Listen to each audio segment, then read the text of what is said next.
சைவானுஷ்டானம் பற்றி நாம் சிந்தித்து கொண்டிருக்கிறோம்.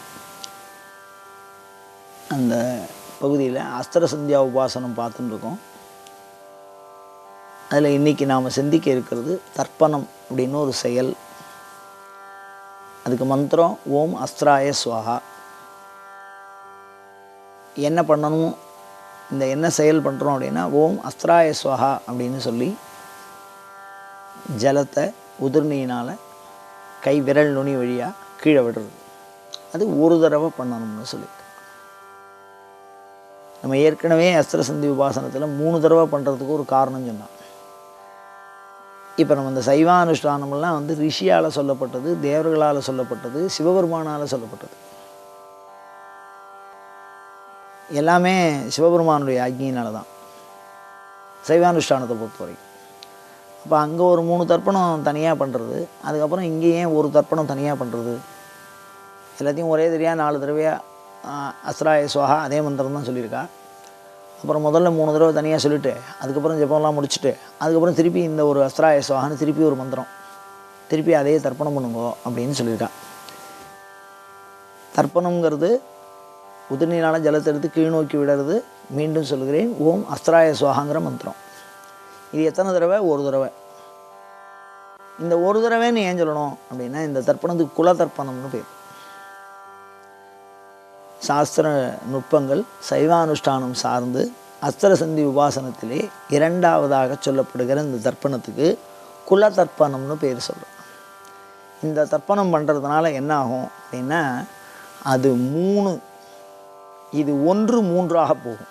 இந்த தர்ப்பணம் ஒரு தடவை இந்த ஓம் அஸ்திராய ஸ்வாஹான்னு சொன்னால் 3 பேருக்கு போய் சேருமா? அது அப்படி என்ன, யாருக்கு போய் சேரும் அப்படின்னா, இந்த சைவானுஷ்டானம் பண்ணி யார் பண்ணுறாளோ அவளுடைய குலதேவதைக்கு இது போய் சேரும். இப்போ இந்த குலதேவதை என்ன அப்படின்னு கேட்டால், அவளுக்கு ஒரு ஊர் சார்ந்து ஒரு ஆண் தெய்வம் ஒரு பெண் தெய்வம் இருக்கும். சில பேர் வீட்டில் வாழ்ந்து இறந்து போன சேலக்காரி அந்த மாதிரி சாமியாக இருக்கும். அந்த மாதிரி அத்தனை பேருக்கும் இது திருப்தியை கொடுக்கக்கூடியது.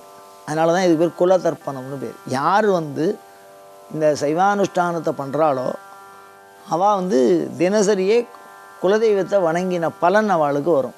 இந்த குலதெய்வ பலன்கிறது இருந்ததுன்னா தனியாக ஆரோக்கியம், செல்வம், அனைத்து விதமான வாழ்நாள் நலனையும் தரக்கூடியது அது.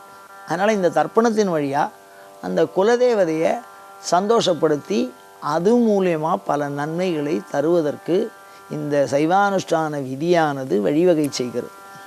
அதனால தான் அஸ்திராய ஸ்வாஹான்னு ஒரு தடவை தனியாக சொல்லியிருக்கா. இந்த தர்ப்பணத்துக்கு பேர் மீண்டும் சொல்கிறேன், குல தர்ப்பணம்னு பேர். இந்த தர்ப்பணம் பண்ணுறதுனால ஒரு மனிதனுக்கு 2 குலதெய்வம் இருக்குன்னு சொன்னேன். அந்த 2 குலதெய்வத்தையும் இந்த தர்ப்பணமானது ஒரே ஒரு தடவை பண்ணினாலும் திருப்தியை கொடுக்கும். அவளுக்கு அது மன சந்தோஷத்தை கொடுக்கும், ஜலத்தை எடுத்து இப்படி கீழ் நோக்கி விடுறதுனால. இப்போ இந்த தர்ப்பணம் அது கொடுக்கக்கூடிய பலன் மாறுபடுறது. அஸ்திராய ஸ்வாஹான்னு மந்திரம் சொன்னால் கூட தர்ப்பணங்கிற செயல் ஒன்றா இருந்தாலும், இப்போ இந்த தர்ப்பணத்துக்குரிய தேவதையாக யார் வரா அப்படின்னு சொன்னால் குலதெய்வம் வருகிறது. அதனால் குல தர்ப்பணம்னு பேர் சொல்லியிருக்கா இதுக்கு. இந்த தர்ப்பணத்தை பண்ணுறதுனால என்ன பலன், இதை எதுக்கு கொண்டு சைவானுஷ்டானத்தில் வச்சுருக்கா அப்படின்னு சொன்னால், அதாவது உடம்பினால் ஆய பயன் என் கொள் அப்படின்னு கேட்குறார். அதுக்கு உடம்பினுள் உத்தமனை காண்.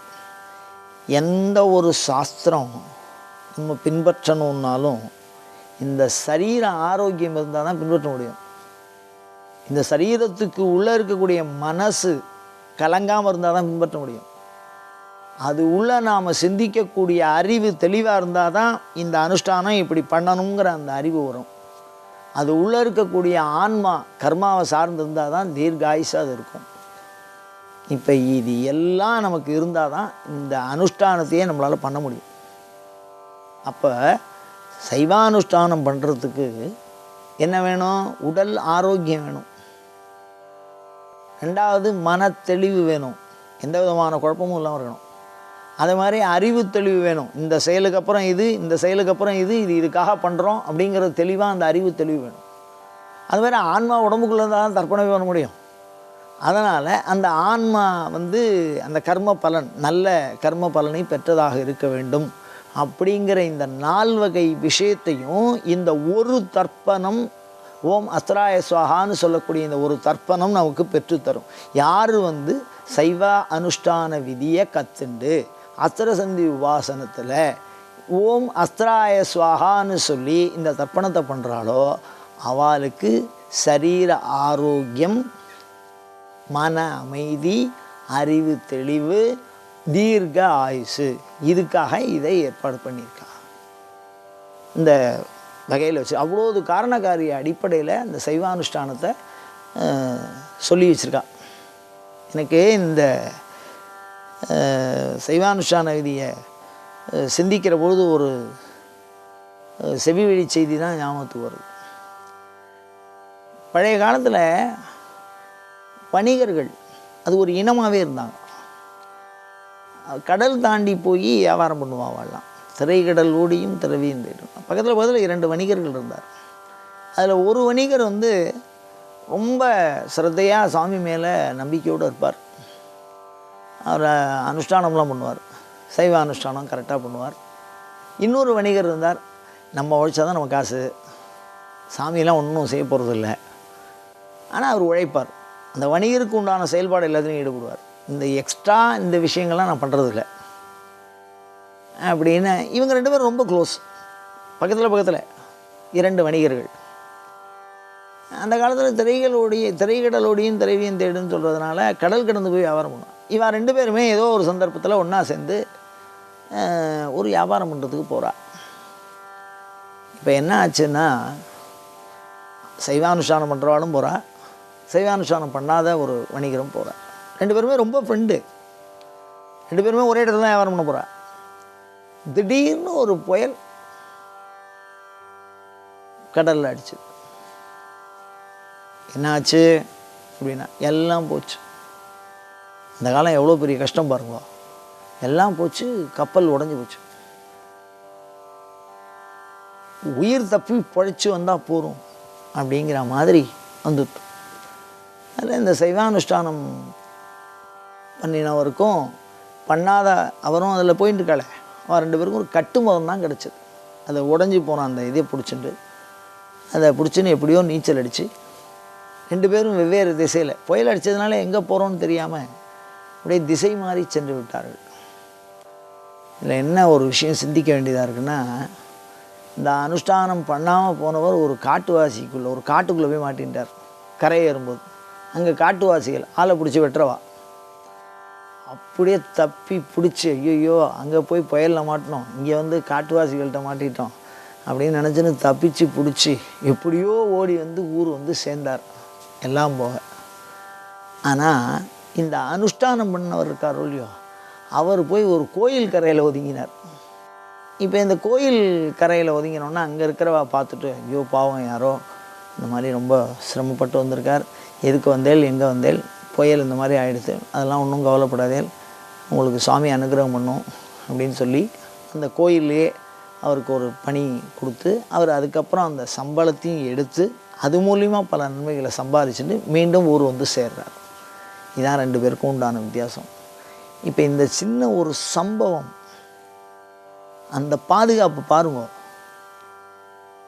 அப்போ அந்த காலத்தில் போய் மாட்டி எல்லா விஷயத்தையும் இழந்துட்டு வர்றது எப்படி இருக்குது, அப்படியே அந்த ஆபத்துலேயும் ஒரு சம்பத்து வரா மாதிரி ஒரு கோயிலில் போய் சேர்ந்து இவருக்கு ஒத்தாசை பண்ணி நல்ல வகையில் ஆப்ட்டு அவருக்கு நல்லது வசதியெல்லாம் பண்ணி திருப்பியும் இழந்த செல்வத்தெல்லாம் மீண்டும் அடைந்து அவர் வீடு வந்து சேர்ந்தார் அப்படின்னா, இந்த செவி வழி செய்தி வந்து அவ்வளோ அனுபவத்தை தான் பெரியவாள்லாம் சொல்லியிருக்கா.